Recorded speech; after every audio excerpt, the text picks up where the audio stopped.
Hey there, awesome artist! It's Penny again, and although I'm having so much fun with you, this is going to be our last episode. But hey, learning never ends, right?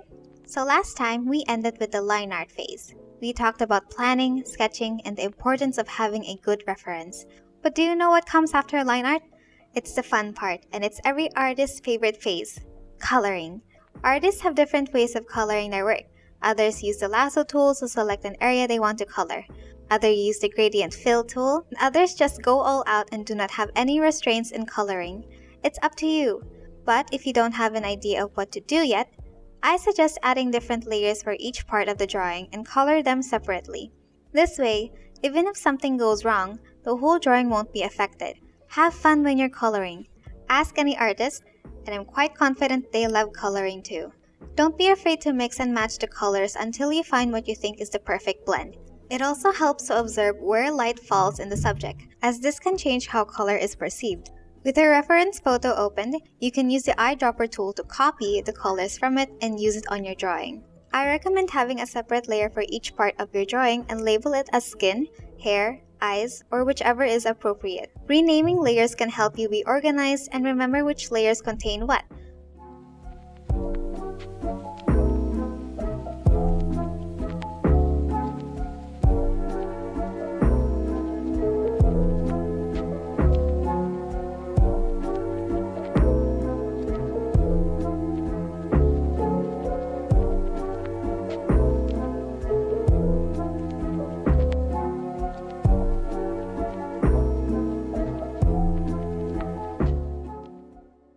So, you're done with the sketching, line art, and coloring.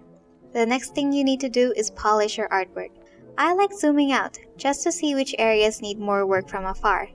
You can polish your art by erasing certain areas, adding more colors, or adjusting shapes using the liquefy command. If you're curious about liquefy, it's at the menu bar, under Filter, then just click Liquefy. The shortcut for this tool is Shift-Control-X. You could also add another layer at the very top and play around with the blending modes. You can find this drop-down menu on the left side of the opacity. This helps add some extra oomph to your art. Try filling that layer with a warm color and changing the blending mode to overlay or color burn. It's all up to you what you think would look best for the drawing of your character.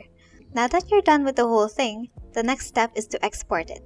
Turn off any layers that you don't want to see in your exported artwork, such as your reference layer. For Photoshop, the export process I like the most is done by clicking on File, then Save a Copy. I look for which format I want my image to be saved as, then I hit the Save button. I recommend saving it in two formats, the first of which is PSD. This allows you to keep an editable file if you ever want to make changes. Then, you should save it in a compressed format. Just pick between PNG or JPEG. PNG is good for the web, while JPEG is smaller in size. I typically go for PNG. And that's a wrap! This is my finished piece and I'm excited to see yours! Congratulations on finishing the videos! By now, you are well equipped with the different how-tos of digital art and Adobe Photoshop. Don't forget to submit your finished piece to us so we may showcase it on our Facebook page. You can also share it on your own social media accounts. As a piece of advice, be patient and kind to yourself in this journey because the love you have for your craft will show up in your work. Take a few minutes a day to sketch digitally or create a full piece like we did in this past few videos. Consistency is key and baby steps are best. I keep saying this, but it's true.